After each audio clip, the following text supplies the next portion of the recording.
Hello my dear friends and students, welcome to English maths. आज हम लोग SSC mock का 5वां सेट करने जा रहे हैं। अभी तक हम लोग 4 मॉक कर चुके हैं, क्लियर। और ये जितने भी मॉक हैं वो सीजीएल, सीएचएसएल, सीपीओएसआई, एसएससी के जितने भी एग्ज़ाम होते हैं उन सब के लिए यूजफुल है। अब ये सोचिए, मत सोचिएगा कि ये सीजीएल के लिए है या सीएचएसएल के लिए है या एमटीएस के लिए, सारे एग्ज़ाम के लिए है।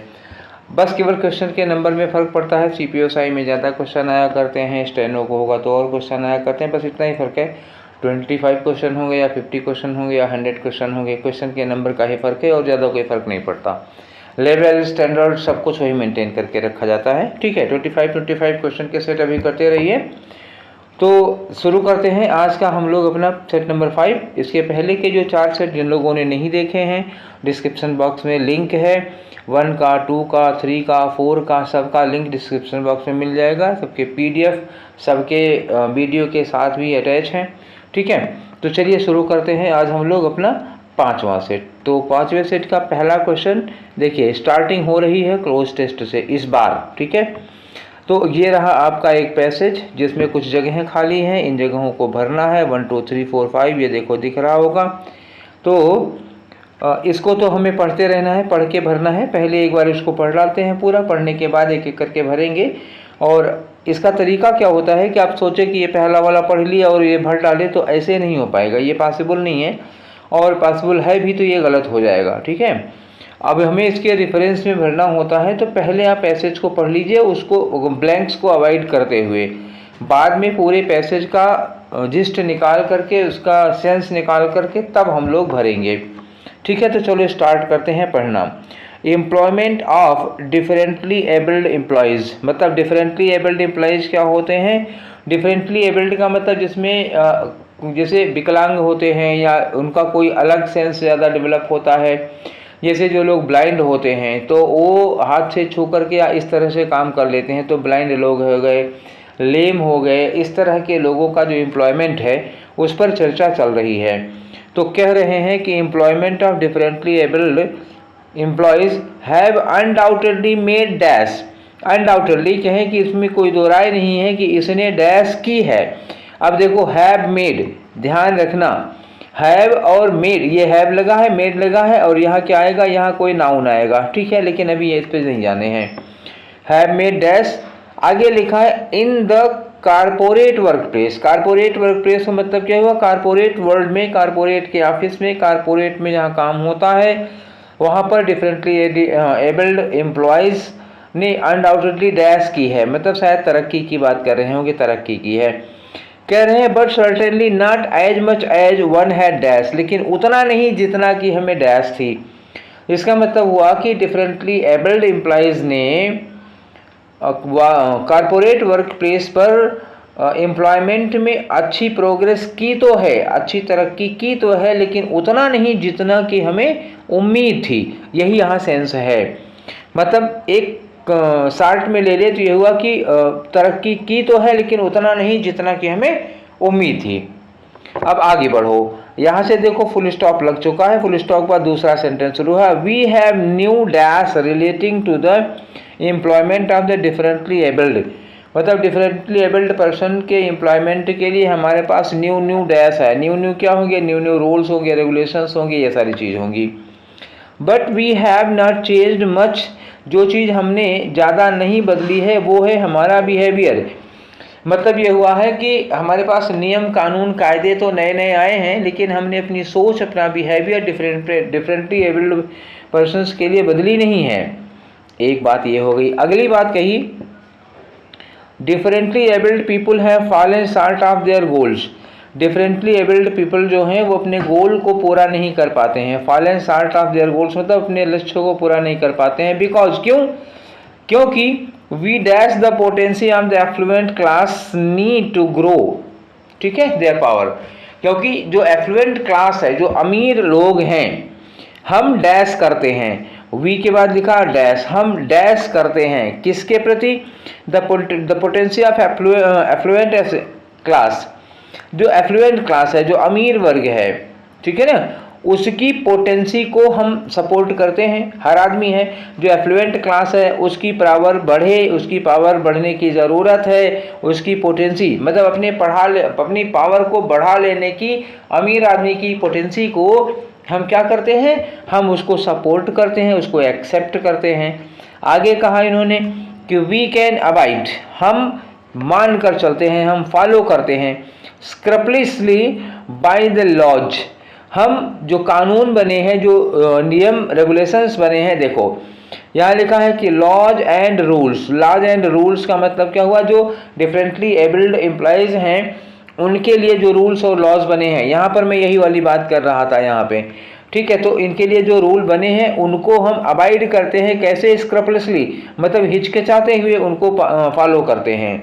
आगे लिखा है कि we create in order to, जो हम नियम बनाते हैं in order to assure differently abled people and equal opportunity, corporate में उनको भी इक्वल अपॉर्चुनिटी मिल सके, उसके लिए जो हम कानून वगैरह बनाते हैं उसकी बात कर रहे हैं। बना तो देते हैं कानून, and still not dash the problem, मतलब उसके लिए हम कानून तो बना देते हैं लेकिन प्रॉब्लम को दूर करने के, प्रॉब्लम को हटाने के, समस्या को सॉर्ट आउट करने का कोई उपाय, कोई काम नहीं करते हैं। ये इनके कहने का मतलब हुआ। अब हम लोग एक तरफ से चलते हैं, इसको भरना शुरू करते हैं। पहला फिलर क्या कह रहा है कि employment of differently abled employees have undoubtedly made dash in work place, corporate work place, corporate work place में इन लोगों ने अनडाउटेडली डैश किया है। तो अनडाउटेडली डैश किया है, क्या किया होगा भाई अनडाउटेडली डैश में, तो अनडाउटेडली डैश किया, अनडाउटेडली एफर्ट्स किया है, अनडाउटेडली प्रोग्रेस किया है, अनडाउटेडली ऑटोमेशन किया है, अनडाउटेडली अटेम्प्ट्स किया है। तो अनडाउटेडली क्या किया है, प्रोग्रेस किया है, इन लोगों को एम्प्लॉयमेंट मिल रहा है, एम्प्लॉयमेंट में प्रोग्रेस किया है, लेकिन उतना नहीं जितना कि हमें उम्मीद थी। तो अब आ जाओ दूसरे वाले पे, क्या करोगे, दूसरे पे कह रहे हैं उतनी नहीं की है जितना कि हमें उम्मीद थी। अब यहाँ आ जाओ, बट यहाँ लिखा है ना, not as much as we had dash, उतना नहीं जितना कि वी हैड प्रीडिस्पोज्ड नहीं, एनकम्पास्ड आएगा नहीं, इनकम्पास्ड मतलब उसके दायरे में आना हो जाएगा, और प्रेस्क्राइब्ड जितना हमने प्रेस्क्राइब की थी, प्रेस्क्राइब थोड़े कहते हैं, जितना हमने एक्सपेक्ट किया था ये हुआ, उतनी नहीं जितना कि हमने एक्सपेक्ट की थी। तो यहाँ क्या हो गया, डी हो जाएगा। अब आ जाओ 3 वाले में देखने, पहले फिलर देख लेते हैं, बाद में ऑप्शन पे आएंगे। We have new dash relating to the employment of differently abled, मतलब डिफरेंटली एबल्ड के एम्प्लॉयमेंट से रिलेटेड हमारे पास नए नए डैश चीज़ें हैं। नई नई डैश चीज़ों का मतलब क्या हुआ, नीचे यहाँ पर भरा हुआ था ना कि हमने लॉज और रूल्स तो बना लिए हैं, मतलब इसी से रिलेटेड कोई चीज़ होगी। अब इससे रिलेटेड क्या चीज़ हो सकती है, हमारे पास नए नए केसेज हैं कि पॉलिसीज़ हैं कि प्रॉब्लम्स हैं कि रिवोल्यूशंस हैं। तो क्या होंगी, हमारे पास पॉलिसीज़ होंगी, मतलब डिफरेंटली एबल्ड पर्सनस के एम्प्लॉयमेंट को लेकर के हमारे पास नई नई पॉलिसीज़ हैं, पर हमने जो नहीं चेंज किया है अभी तक ना अपना, वो है हमारा बिहेवियर। तो हमारे पास पॉलिसीज़ होंगे। रिवोल्यूशन मतलब क्रांति होता है, प्रॉब्लम्स और केसेस का यहाँ कोई मतलब नहीं है, ठीक है। आगे आ जाओ, हमारा फिलर नंबर 4 है। फिलर नंबर 4 क्या कर रहा है, यहाँ आ जाओ, ठीक। कह रहे हैं कि डिफरेंटली एबल्ड पीपल जो हैं अपने उद्देश्यों को पूरा कर नहीं पाते हैं, because we dash the potential of affluent class need to grow their power, अमीर आदमी की पावर को ग्रो करने की ज़रूरत को हम क्या करते हैं, उसकी ज़रूरत को हम, ऑप्शन देखो, रिटेलिएट करते हैं। रिटेलिएट मतलब रिएक्ट करना, प्रतिक्रिया करना, या हम उसकी पावर को रिस्पेक्ट करते हैं, या हम उसको परमिट अलाउ करते हैं। तो अमीर आदमी की पावर बढ़ने की ज़रूरत को हम क्या करते हैं, एक्सेप्ट कर लेते हैं। अंडर एस्टिमेट तो होगा नहीं, यहाँ सेंस है कि उसको हम एक्सेप्ट करते हैं, जो अमीर आदमी है उसकी पावर बढ़ाने की। यहाँ देखो अमीर आदमी जो एफ्लुएंट क्लास है उसकी जो पावर बढ़ने की ज़रूरत है उसको हम एक्सेप्ट कर लेते हैं। तो एक्सेप्ट करने के सेंस में यहाँ क्या लगाओगे, एक्सेप्ट करने के में रिटेलिएट, अंडर एस्टिमेट होगा नहीं, यार बचा रिस्पेक्ट और परमिट, तो रिस्पेक्ट नहीं, फिर आ जाएगा क्या, हम उसको अलाउ करते हैं। पर एक्सेप्ट करते हैं मतलब उसको मान लेते हैं, अलाउ कर देते हैं। अगला वाला जो दिया है, आखिरी वाला 5 वाला, देखो क्या दिया है, we can abide scrupulously by laws and rules we create in order to ensure differently abled people and equal opportunities in corporate work place. लेकिन still not dash the problem, हमने वो सब तो कर दिया, नियम बना लिए हैं, लेकिन प्रॉब्लम को अभी डैश नहीं कर पाए हैं। तो प्रॉब्लम को क्या नहीं कर पाए हैं बताओ? स्टिल नॉट, और लगा क्या है यहाँ कैन के साथ लग रहा है। तो स्टिल नॉट हमें अब क्या लगाना है? वर्ब की फर्स्ट फॉर्म लगानी है। हमने क्यों कहा वर्ब की फर्स्ट फॉर्म लगानी है? मिलाना हो तो मिला लो। यहाँ लिखा है वी के बाद कैन लगा है, कैन के बाद क्या लगा है? वर्ब की फर्स्ट फॉर्म लगी है। आगे सब कंटिन्यू चल रहा है, ठीक है ना। अब इसके बाद यहाँ या डिफरेंट, अब यहाँ है and equal opportunity for work place, ये एंड के साथ वही चीज़ जुड़ रही। वी कैन के साथ वर्ब की फर्स्ट फॉर्म, एंड के बाद स्टिल नॉट लगा के अब जो कैन यहाँ पर भी माना जाएगा तो यहाँ पे वर्ब की फर्स्ट फॉर्म आनी है। तो ये सॉल्व्ड होगा नहीं, इम्फेसाइजेस होगा नहीं। अब ये बचा 2। तो हमने अभी तक प्रॉब्लम्स को क्रिएट नहीं किया है या प्रॉब्लम्स को ओवरकम नहीं किया है। तो ठीक क्या होगा? हमने प्रॉब्लम्स को भी ओवरकम नहीं किया है, प्रॉब्लम्स को काबू नहीं किया है। तो यहाँ क्या लग जाना चाहिए था? सीधे से लग जाएगा बी। तो ये था आपका क्लोज टेस्ट। नेक्स्ट आगे बढ़ते हैं हम लोग, और हमारा अगला वाला जो सेगमेंट है वो क्या है? सेंटेंस को ऑर्डर में लगाना है, सेंटेंस को रीअरेंज करना है। PQRS में दिया होगा, उसको सेट करो, ठीक है। तो सबसे पहले हम क्या करते हैं? चलते हैं, ये रहा आपका सेटिंग, ठीक है। आ जाओ, सेंटेंस का S1 क्या हो गया स्टार्टिंग में, S6 क्या हो गया लास्ट में। तो Raja Ram Mohan Roy devoted his life to 2 great objects. Raja Ram Mohan Roy ने 2 महान उद्देश्यों को अपना जीवन दे दिया, मतलब उनके लाइफ का पर्पज ही था क्या? 2 ग्रेट पर्पज। ये देखो 2 ग्रेट ऑब्जेक्ट्स थे, क्या थे? फ्रीडम ऑफ थॉट और फ्रीडम ऑफ द इंडिविजुअल। ये 2 ग्रेट विचार, महान विचार, इसी को उन्होंने अपना पूरा जीवन दे दिया, ठीक, याद रखना। आगे लिखा है कि unless a vigorous and vigilant public opinion can be aroused in defence of them, तो there will be much less of both 100 years hence than there is now। जहाँ आज से 100 साल पहले थे, उसके बाद से आज भी हम वहीं रहे। अगर एक वाइगरस और विजिलेंट पब्लिक ओपिनियन खड़ी नहीं की जाती तो वहीं के वहीं रह जाएंगे। अब देखो शुरुआत कर रहे हैं कि they threaten both kinds of freedom. ये बोथ काइंड्स ऑफ फ्रीडम किसकी बात हो रही है? यहाँ जो 2 तरह के उन्होंने ऑब्जेक्टिव रखे थे, फ्रीडम ऑफ थॉट और फ्रीडम ऑफ इंडिविजुअल। लेकिन दे थ्रेटन, वो धमकी देते हैं, वो खतरा पैदा करते हैं दोनों तरह के फ्रीडम को। अभी ये दे नहीं मिला है, किसकी बात कर रहे हैं? ये जो दोनों तरह की फ्रीडम को खतरा पैदा करते हैं, ये दे कौन है? ये हमें ढूंढना है। But something also has been lost. But लगा है, बट का मतलब क्या हुआ? कुछ हमें गेन हुआ है, क्योंकि बट वाले में लास्ट हुआ।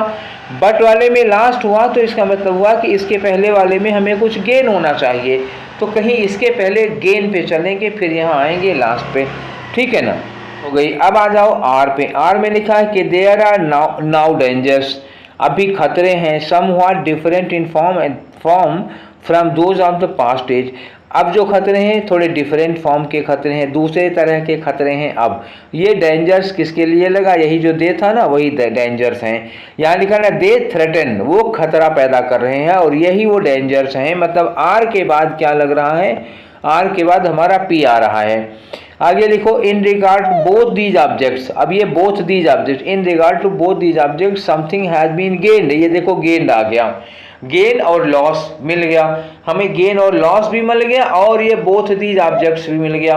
अब लिंक लगाओ बोथ दीज ऑब्जेक्ट्स। कहाँ पर 2 ऑब्जेक्ट की बात किए थे? यहाँ पर 2 ऑब्जेक्ट की बात किए थे। तो ये बोथ दीज ऑब्जेक्ट्स किससे कनेक्ट हो रहा है? इससे कनेक्ट हो रहा है। यानी S1 के बाद क्या आ गया? S1 के बाद आ गया हमारा S, ठीक है ना। और S में लिखा है किसकी बात की गई है? गेन की बात की रही है, ठीक है ना। ये गेन की बात, यहाँ देखो गेन की बात कर रहे हैं। इसी गेन के बाद हम लॉस की बात कर लेते हैं। क्यू में कहा है ना बहुत कुछ लॉस भी हुआ है, तो एस के बाद क्या लगा दिया हमने? क्यू लगा दिया, ठीक है ना। एस के बाद क्यू लगा दिया। अब क्या करेंगे? अब करेंगे आर। आगे कहा आर, आर के बाद तो पी है ना, क्योंकि आर में कहा था ना ये डेंजर और ये यहाँ पे थ्रेटन लिखा हुआ है, तो आर के बाद पी लग गया, ठीक है, जाहिर सी बात है पी आर के बाद ही आएगा। तो S Q R P, S Q R P कहाँ मिल रहा है? देखो ये एस क्यू आर पी ये मिला आपको यहाँ पे, ठीक है। मैं थोड़ा ऊपर कर देता हूँ आपको, तब साफ साफ दिखाई देगा। एस से वैसे स्टार्ट होने वाला एक ही ऑप्शन भी था, चाहते तो केवल इसी से काम कर सकते थे, S Q R P C होगा। अब आगे आ जाओ क्वेश्चन नंबर 7 में। क्वेश्चन नंबर 7 क्या कह रहा है भाई, चलो जरा देखते हैं। क्वेश्चन नंबर 7 कह रहा है कि in the 18th century people expected most of their children to die before they were grown up. 18th century में लोग ये उम्मीद करते थे कि उनके जो बच्चे हैं, मान लो 5 बच्चे हैं, तो 4 या 3 मर जाएंगे ग्रोन अप होने के पहले ही, मतलब 20 साल के पहले ये सब इनकी डेथ हो जाएगी। क्यों? तमाम तरह की उस समय महामारियाँ फैला करती थी, किसी के 10 बच्चे में पता लगा 1 बच्चा या 2 बच्चा बाकी सब मर जाते थे, ये चीज़ हो गई। अब आखिरी सेंटेंस क्या लिखा है कि there is no obvious limit to the improvement of health. तो हेल्थ के इम्प्रूवमेंट की कोई ऑब्वियस लिमिट ही नहीं है।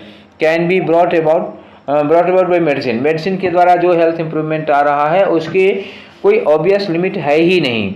तो स्टार्टिंग में इन्होंने एक खतरे की बात की कि 18th सेंचुरी में लोगों के जितने बच्चे पैदा होते थे वो लोग उम्मीद करते थे कि इसमें से 1-2 बचेंगे, बाकी सब मर जाएंगे। क्यों? महामारियों की वजह से। अब पी से स्टार्ट को पी में कह रहे हैं कि improvement began at the beginning of the 19th century chiefly owing to vaccination. ये जो इम्प्रूवमेंट जिसकी S6 में बात हो रही थी इम्प्रूवमेंट की हेल्थ में, इन्होंने कहा कि इस इम्प्रूवमेंट की, हेल्थ के इम्प्रूवमेंट की बिगिनिंग होती है 19th सेंचुरी के स्टार्टिंग में। किसके नाते? वैक्सीनेशन के नाते। क्यों में लिखा है कि the general death rate in 1948 में जो जनरल डेथ रेट थी वो थी 10.8 पर 1000। ठीक है, यही होती है डेथ रेट। ठीक है, लोएस्ट ये आ गई कहाँ? लोएस्ट आ गई रिकॉर्डेड, उस समय तक रिकॉर्डेड में सबसे नीचे आ गई 10.8। अब आगे कह रहे हैं कि in 1920 the infant mortality in English and Wales, England और वेल्स में मोर्टेलिटी कितनी थी? 80 पर 1000। अब घट के कितनी आ गई? 10.8 पर 1000। ठीक है, तो पहले डेटा किसका आएगा? 1920 वाला आएगा या 1948 वाला आएगा? तो जाहिर सी बात है पहले डेटा किसका आएगा? 1920 का डेटा पहले होगा, उसके बाद 48 का डेटा पहले होगा, क्रोनोलॉजी में लगाएंगे। आगे लिखा it has continued ever since and is still continuing. तब से ये जारी है, अभी तक जारी है। किसकी बात कर रहे हैं? इम्प्रूवमेंट की बात कर रहे हैं। तब से जारी है, अब तक जारी है। ठीक है, हेल्थ में सुधार के लिए। तो हम सबसे पहले क्या करेंगे, यहाँ बात किया इन्होंने 18th सेंचुरी की। 18th सेंचुरी के बाद पहला जो डेटा मिल रहा है, सन मिल रहा है, वो क्या मिल रहा है? 1920 का। 1920 के बाद 1948 का करेंगे। उसके बाद इम्प्रूवमेंट की बात करेंगे। इम्प्रूवमेंट तो पहले से ही शुरू हो गया है और ये इम्प्रूवमेंट अभी तक कंटिन्यू है। उसके बाद S6 में कहेंगे कि इसमें इम्प्रूवमेंट की कोई लिमिट नहीं होती है। यानी कि हम सेंटेंस की स्टार्टिंग किससे कर रहे हैं? आर से कर रहे हैं, और आर से शुरू होने वाला ना तो यहाँ, ना तो यहाँ, ना तो यहाँ, एक ही हमारा आर से शुरू हो रहा है। तो आर से शुरू जो हो रहा है उसके बाद क्यू लगा, PS लगा। तो देखें ऐसा लगेगा क्या? 1920 ये देखो आर हो गया, उसके बाद क्यू लग गया, देखो SQ हो गया।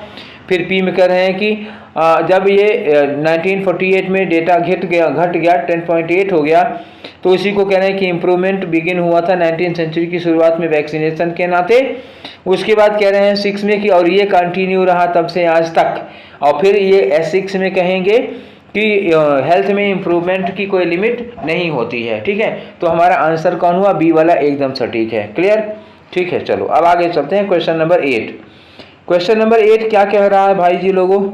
देखो क्वेश्चन नंबर 8 कह रहे हैं कि इसमें आपको बताना है एंटोनियम। एंटोनियम किसका बताना है? ये जो वर्ड है, the proposal was denounced by one and all. One and all का मतलब क्या होता है? एक तरफ से सब।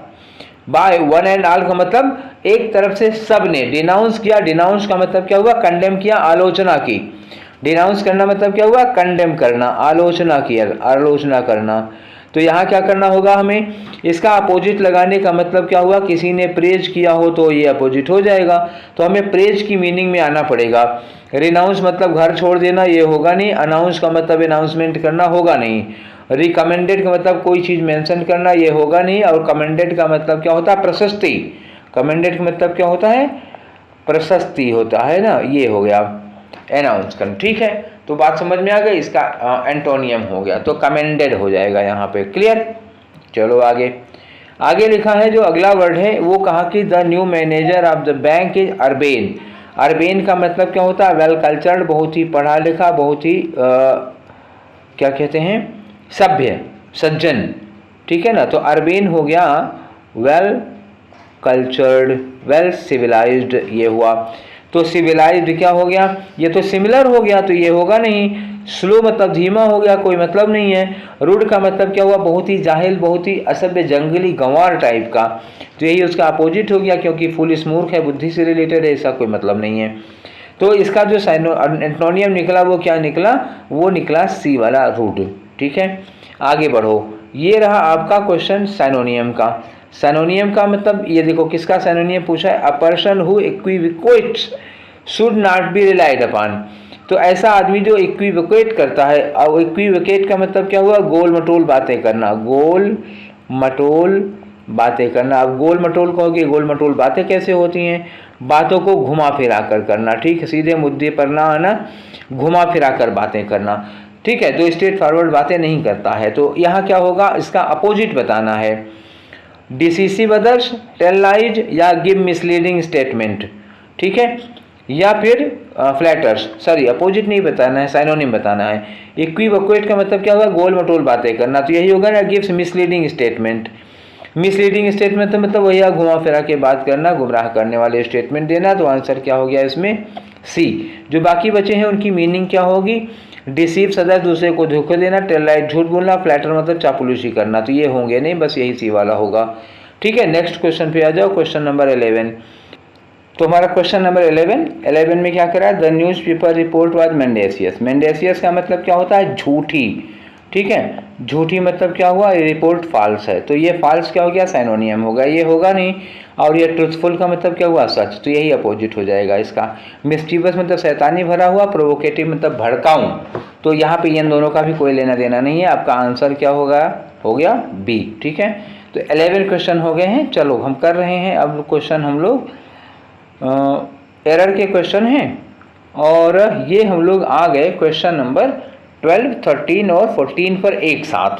तो चलो आ जाओ, क्वेश्चन नंबर 12 क्या कह रहा है जी, क्वेश्चन नंबर 12 है, unless you stop to make a noise at once, तो I will have no option but to bring the matter to the attention of the police. अगर आप नॉइज करना बंद नहीं करते तो मेरे पास, पुलिस के पास सूचना देने के अलावा और कोई चारा नहीं बचेगा। इस सेंटेंस में एरर क्या है, एक्चुअली ये नॉन फाइनाइट का टॉपिक है। स्टॉप, एक वर्ड देखा होगा आपने, स्टॉप, तो स्टॉप के साथ हमेशा क्या लगता है, वर्ब की आईएनजी फॉर्म लगती है। मतलब स्टॉप के बाद अगर कोई वर्ब आ रही है तो वो क्या होगी, जीरंड होगी, और जीरंड का मतलब क्या हुआ, वर्ब की आईएनजी फॉर्म आपको लगाना है। तो स्टॉप के बाद ये जो टू मेक लिखा है, that should have been making, ये सेंटेंस सही क्या होगा, unless you stop making a noise. ठीक है, तो टू मेक अ नॉइज की जगह मेकिंग अ नॉइज, आंसर क्या निकला, ए। ठीक है, क्वेश्चन नंबर 13 पे आ जाओ, emphasis on equality of life ensures for the health and happiness of every individual. इसमें गलती क्या हुई है कि एंश्योर के बाद कोई प्रीपोजिशन नहीं लगता। क्लियर, बात समझ में आई। तो एंश्योर के बाद कोई प्रीपोजिशन, जैसे डिस्कस, डिस्क्राइब, इलस्ट्रेट, एक्सप्लेन, इन सब के बाद प्रीपोजिशन नहीं लगता, वैसे ही एंश्योर्स के बाद कोई प्रीपोजिशन नहीं लगता। ये फार गलत है, तो आपका आंसर क्या हो गया, बी।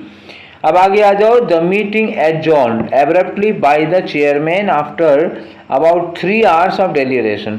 तो 3 घंटे तक डेलिब्रेशन करने के बाद चेयरमैन ने मीटिंग को बंद कर दिया, एकदम एब्रप्टली एडजॉर्न्ड कर दिया। अब यहाँ देखना यह है कि एडजॉर्न्ड क्या है, एडजॉर्न्ड है वर्ब, ठीक है, ये हमारी वर्ब है, और मीटिंग क्या है, मीटिंग हमारा सब्जेक्ट है। तो देखना यह है कि क्या एडजॉर्न करने का काम सब्जेक्ट ने किया है, मतलब एडजॉर्न करने या रोक दिया गया, तो मीटिंग ने रोक दिया या मीटिंग को रोका गया। तो मीटिंग ने नहीं रोका है, मीटिंग को रोका है। तो जो हमारा सब्जेक्ट है वो डूअर नहीं है। In case subject is not doer, तो sentence structure should be in passive voice. अगर सब्जेक्ट डूअर नहीं है तो सेंटेंस स्ट्रक्चर पैसिव में होता है, और पैसिव में होगा तो हमें वाज वर्ब के साथ थर्ड फॉर्म लगानी पड़ेगी। यहाँ मीटिंग वाज एडजॉर्न्ड, क्या होगा ये, द मीटिंग वाज एडजॉर्न्ड, ये देखो यहाँ पे लगना चाहिए मीटिंग वाज एडजॉर्न्ड। और देखो यहाँ लिखा है बाय द चेयरमैन, अगर यहाँ बाय द चेयरमैन लिखा है इसका मतलब कि ये पैसिव वॉइस में होगा। पैसिव वॉइस में होने का मतलब हुआ कि सब्जेक्ट के साथ सीधे सेकंड फॉर्म नहीं बल्कि वाज वर्ब के साथ थर्ड फॉर्म आनी चाहिए थी यहाँ पर। तो 14 नंबर में आंसर क्या होगा, ए। ठीक, चलो आगे बढ़ते हैं। ये रहा हमारा अगला क्वेश्चन, और ये अगला क्वेश्चन क्या कह रहा है बच्चा लोगों, इसमें एक करेक्टली स्पेल्ड वर्ड बताना है आपको, मतलब इन चार में से चारों एक ही वर्ड है ना, कनाइजर, कनाइजर की कौन सी स्पेलिंग सही है ये आपको बताना है। तो चलो यहाँ से ना ढूंढने के बजाय पहले मैं करता हूँ। तो कनाइजर में देखो CO होता है, उसके बाद DN होता है, ध्यान रखना इसका। CO के बाद क्या होगा, DN होगा, उसके बाद OI होगा, फिर क्या होगा, SS भी होगा, फिर EUR होगा। क्या क्या ध्यान रखना है, CONN होगा, NN के बाद OI होगा, फिर SS होगा, फिर EUR होगा। ऐसा कहाँ है, यहाँ पे है CONNI SSEUR, ठीक है। और नीचे देखो CONNI SUR है, इसमें SUR है, EUR नहीं है, ये कट गया। ये K से है, ये कट गया। यहाँ कॉनाइजर में क्या होगा, CO सिंगल N लगा हुआ है, ये कट गया। अब आपका ऑप्शन कौन बचा, केवल एक ही है जो A वाला जो सही होगा, ठीक है। अगला क्वेश्चन आ जाओ, कॉनाइवेंस। तो कॉनाइवेंस की स्पेलिंग क्या होती है, चलो पहले डिस्कस कर लेते हैं। CONN होगा, CONN के बाद I लगेगा, I के बाद VANCE होगा, ठीक है, ध्यान रखना। CONNI VANCE, तो इसमें DN नहीं है, ये कट गया। और यहाँ VANCE होना चाहिए, ये कट गया। और ये DN नहीं है, ये कट गया। CONNI VANCE केवल B वाले में है, आंसर क्या हुआ आपका B, ठीक। चलो आगे बढ़ते हैं। ये रहा क्वेश्चन नंबर आपका 17 to 18 का नोटिस। और इसमें क्या कह रहे हैं आपको, एक इडियम या फ्रेज दिया है, उस इडियम फ्रेज की मीनिंग बताती हैं। चलिए आगे बढ़ते हैं। ये रहा आपका पहला इडियम। इसमें कहा गया है कि a successful businessman follow the carrot and stick policy towards the employees. एक सक्सेसफुल बिजनेसमैन वो होता है जो अपने एम्प्लॉयज़ के प्रति कैरेट एंड स्टिक पॉलिसी अपनाता है। कैरेट एंड स्टिक का मतलब क्या, वो एक हाथ से गाजर खिलाओ, एक हाथ से डंडा, मतलब गाजर भी खिलाओ और डंडा भी मारो। मतलब क्या हुआ, नरमी और शक्ति दोनों एक साथ मिला जुला रूप। मतलब अगर कोई गलती करता है तो उसको पनिशमेंट मिलेगी, कोई अच्छा काम करता है तो उसको रिवार्ड मिलेगा। फिर ये पॉलिसी कौन सी है, पॉलिसी ऑफ ब्राइब बिल्कुल नहीं होगा, पॉलिसी ऑफ पनिशमेंट आधा हो गया, पॉलिसी ऑफ रिवार्ड आधा हो गया। एक्चुअली दोनों को मिलाना पड़ेगा। Policy of reward and punishment, ये हुआ आपका आंसर।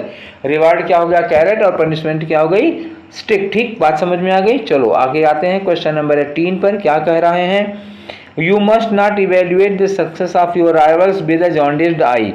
जॉन्डिस्ड आई का मतलब क्या हुआ कि जिसको पी लिया हुआ है उसकी आंखें। इसका मतलब क्या हुआ, पक्षपातपूर्ण या पूर्वाग्रह से ग्रसित हो गया। पूर्वाग्रह से ग्रसित का मतलब क्या हुआ कि आप पहले से ही कोई धारणा बना के चल रहे हैं, वो प्रेजुडिस होती है। किसी के प्रति आपके मन में ऑलरेडी एक धारणा बन चुकी है कि ये, अरे ये हो ही नहीं सकता, अरे इसने तो घूस दिया होगा। या जैसे मान लो किसी बच्चे को जॉब लग जाती है तो कुछ लोग ऐसे होते हैं उनको यकीन ही नहीं, कि अरे घूस दिया होगा, अरे या कोई सोर्स रहा होगा, अब उसकी मेहनत का सत्यानाश कर देते हैं लोग, ठीक है। तो वो लोग जॉन्डिस्ड आई देखते हैं, उनको यकीन है कि ये निकाल ही नहीं पाएगा, जरूर पैसा दिया होगा। तो ऐसे लोग क्या होते हैं, जॉन्डिस्ड आई, पहले से ही उनके मन में कोई धारणा बनी हुई होती है, ठीक है। तो प्रेजुडाइज्ड होते हैं ये लोग, ठीक। ये हो गया प्रेजुडाइज्ड। इम्पार्शियलिटी बिना पक्षपात के, न्यूट्रलिटी होगा एकदम निष्पक्ष होकर के, इंडिफरेंस मतलब उदासीनता, ठीक है। तो यहाँ होगा प्रेजुडाइज्ड। आ जाओ क्वेश्चन नंबर 19 में। पहले स्टेटमेंट देखते हैं। स्टेटमेंट में क्या है, वन वर्ड सब्स्टिट्यूशन है, मतलब एक लाइन दिया हुआ है उसके लिए एक वर्ड लगाना है आपको। तो वन वर्ड सब्स्टिट्यूशन में आ जाओ। यहाँ आ जाओ। क्या कह रहे हैं यहाँ पे, देखो, a place for sick people, एक ऐसी जगह जहाँ बीमार लोगों को रखा जाता है। Who need long period of treatment of rest, मतलब जैसे लोगों की तबीयत खराब है और उनको कहीं पे रख दिया जाता है, बहुत दिन तक वहाँ का इलाज चलता है। तो ऐसी जगह को क्या कहते हैं, एक है सैनिटोरियम, एक है क्रीमेटोरियम, एक है रिसोर्ट, एक है असाइलम। तो सैनिटोरियम उसी जगह को कहते हैं जहाँ बीमार लोगों को रखा जाता है स्वास्थ्य लाभ के लिए, तो ये सैनिटोरियम होगा। क्रेमेटोरियम क्या होता है, क्रेमेटोरियम होता है श्मशान घाट, जहाँ क्रीमेशन किया जाता है, डेड बॉडी को जलाया जाता है, वो क्रेमेटोरियम होता है। रिसॉर्ट जहाँ लोग खाना पीना करने के लिए या घूमने टहलने के लिए जाते हैं। असाइलम क्या होता है, असाइलम होता है अनाथालय, या एक तरह से कह सकते हो आश्रम होता है असाइलम, ठीक है। पागल खाना वगैरह को भी हम लोग आश्रम कहते हैं, तो असाइलम होता है, ठीक है। तो आंसर क्या हुआ, ये आंसर इसका हुआ सैनिटोरियम, ठीक है। किससे रिलेटेड है, ये रिलेटेड है प्लेसेस से। अगर आप लोगों को प्लेसेस के वन वर्ड सब्स्टिट्यूशन नहीं आते हैं या कम आते हैं तो मैंने 2 वीडियो डाल रखे हैं इसी पर, प्लेसेस से रिलेटेड 2 वीडियो हैं, ढेर सारे हैं, और उसी में से ये सब के सब जितने भी वर्ड यहाँ दिए हैं सारे के सारे मैंने उसमें डिस्कस कराए हैं। ठीक है, ऊपर आई बटन देखो तो यहाँ पर भी मैंने लिंक दे रखा है, चाहे यहाँ देख लो या फिर डिस्क्रिप्शन बॉक्स में इसका लिंक मिल जाएगा, उसमें होगा कि one word substitution of places. ठीक है, चलो आगे बढ़ें। अगला क्वेश्चन है systematic study of election trends. Election trend की सिस्टमेटिक स्टडी पर हमें बनाना है, लेकिन अभी बनाया नहीं हूँ। लॉजीज या स्टडी या साइंस, इन पर हमें एक वीडियो बनाना है, कलेक्शन बनाना है। उम्मीद कर रहा हूँ कि इसी जून में मैं एक तैयार कर दूंगा। तो इलेक्शन की स्टडी को क्या कहा जाता है? सिफोलॉजी कहते हैं। ठीक है ना, आपका आंसर क्या होगा? ए। इलेक्ट्रोलॉजी कोई वर्ड नहीं होता, ना बैलेटोलॉजी होता, ना इलेक्शनोलॉजी होता। एक्चुअली जो वर्ड है इलेक्शन की स्टडी को कहते हैं सिफोलॉजी, इसका नाम ही यही है। ठीक है, अब आ जाओ क्वेश्चन नंबर 21। तो 21 से 22 तक है क्या एक्चुअली? ये 21 से 22 तक क्या है? एक्टिव एंड पैसिव वॉइस है। तो ठीक है, आगे बढ़ते हैं, करते हैं। क्वेश्चन नंबर 21 एक्टिव वॉइस में है, पैसिव में चेंज करना है। क्या दिया? Women like man to flatter them. अब इसमें एक चीज़ हमेशा ध्यान रखना कि ये वुमेन क्या है, ये सब्जेक्ट है, और यहाँ फ्लैटर के बाद ये ऑब्जेक्ट है। तो जब यही सब्जेक्ट और यही ऑब्जेक्ट है तो एक हट जाएगा यहाँ से, बात समझ में आई? तो ये देम को यहाँ से काट दिया जाएगा, 2 बार इसको लगाने की कोई ज़रूरत नहीं होती है। इसकी जब पैसिव वैसे हम लोग बनाएंगे तो इतना तो एक साथ रहेगा। देखो इसको बनाएंगे कैसे? वुमेन लाइक एक साथ रहेगा, वुमेन लाइक रहेगा। उसके बाद वो आएगा, देम इधर ले आए, और ये टू फ्लैटर का टू भी फ्लैटर्ड हो गया, मैन इधर लग गया, बाई मैन हो गया। लेकिन जब यहाँ देम ले आओगे तो ये वुमेन और ये देम एक ही है, तो ये देम लगाने की जरूरत नहीं पड़ेगी। फिर क्या? वीमेन लाइक आगे लिखा होगा टू बी फ्लैटर्ड, ये टू के साथ वर्ग की फर्स्ट फॉर्म है, तो यहाँ क्या हो जाएगा? To be flattered third form, by man पीछे चला जाएगा। ठीक है, और ये वुमेन और देम एक ही है इसलिए बीच से हट गया, तो मैन से बनेगा ही नहीं। बनेगा क्योंकि मैन जो है ना ये आगे नहीं, मैन आर लाइक्ड नहीं होगा। ठीक, तो बनेगा कि वुमेन से बनेगा। तो वुमेन लाइक यहाँ दैट लगाने का कोई मतलब नहीं है। वुमेन लाइक आगे, अब ये देम चूंकि वुमेन और देम एक ही थे वो हट गया, इसलिए टू के साथ वर्ग की फर्स्ट फॉर्म है तो टू भी थर्ड फॉर्म हो जाएगा, और मैन पीछे गया तो क्या बन गया? बाई मैन बन गया। तो ये सी वाला आपका ठीक है, बाकी सारे गलत है। ठीक, समझ में आया? तो इसमें क्या होगा? सी वाला होगा। अगला क्वेश्चन आ जाओ। क्वेश्चन नंबर 22 कह रहा है कि what one must do properly. तो इसमें 2 पार्ट हो गए, तो दोनों की पैसिव बनानी पड़ेगी। पहले क्या होगा? ठीक है, व्हाट वन मस्ट डू, तो इसको बनाओगे व्हाट मस्ट बी डन। ये व्हाट ही तो हमारा सब्जेक्ट रह जाएगा, तो व्हाट का व्हाट होगा, मस्ट का क्या होगा? What must be done. ठीक, अब उसके बाद क्या होगा? अब वन मस्ट डू प्रॉपरली, तो व्हाट मस्ट बी डन, आगे क्या लिखोगे?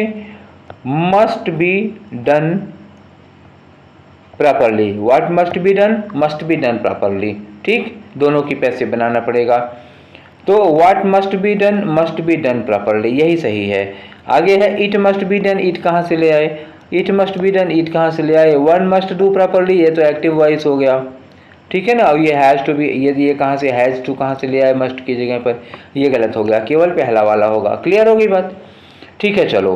तो ये 23 से 25 क्या कह रहे हैं इसमें कह रहे हैं कि एक फ्रेज दिया हुआ है, मतलब अंडरलाइन पोर्शन है, उस अंडरलाइन पोर्शन का इम्प्रूवमेंट करना है। अगर सही है तो ठीक है, नो इम्प्रूवमेंट, गलत है तो करिए।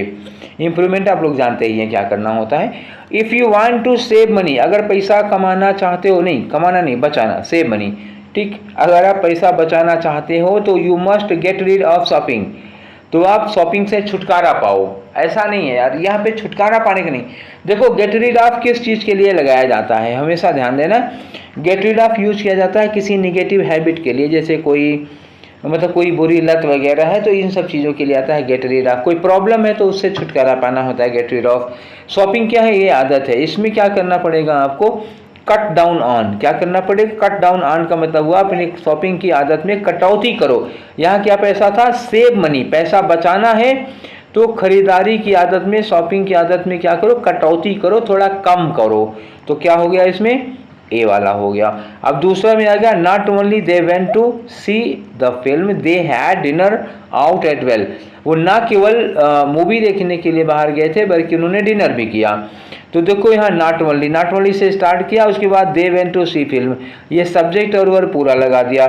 तो नॉट ओनली से सेंटेंस स्टार्ट करके दे वेंट टू सेंटेंस पूरा लगा दिया, तो इसका मतलब हुआ कि यहाँ पर क्या होना चाहिए, इन्वर्जन होना चाहिए। इन्वर्जन का मतलब हुआ हेल्पिंग वर्ब सब्जेक्ट के पहले आएगी, और हेल्पिंग वर्ब सब्जेक्ट के पहले आएगी तो क्या होगा, दे वेंट, वेंट क्या है, वर्ब की सेकंड फॉर्म हुआ। इसका मतलब हुआ नॉट ओनली के बाद क्या लगाओगे, डिड, और डिड दे के बाद क्या यूज करोगे, डिड दे गो, ठीक है ना।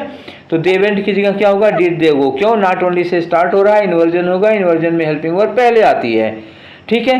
तो नॉट ओनली के बाद क्या लगेगा, डिड दे गो, तो पहला का ऑप्शन क्या हुआ, डिड दे गो, यही हमारा आंसर सही हो गया। दे डिंट नॉट लगाने की कोई ज़रूरत नहीं है, यहाँ डिंट लगा नॉट लगाने की जरूरत नहीं है, नो इम्प्रूवमेंट होगा नहीं क्योंकि दे वेंट गलत है, ठीक है। तो होगा क्या, डिड दे गो। क्लियर हो गई बात। हमने ऑफलाइन में आप लोगों को ये इन्वर्जन का रूल बहुत बढ़िया से पढ़ाया था, कई दिन लगे थे, ठीक है। चलो अच्छे से समझो। अब ये आया अगला वाला क्वेश्चन नंबर 25, लास्ट है, मेनी मैन।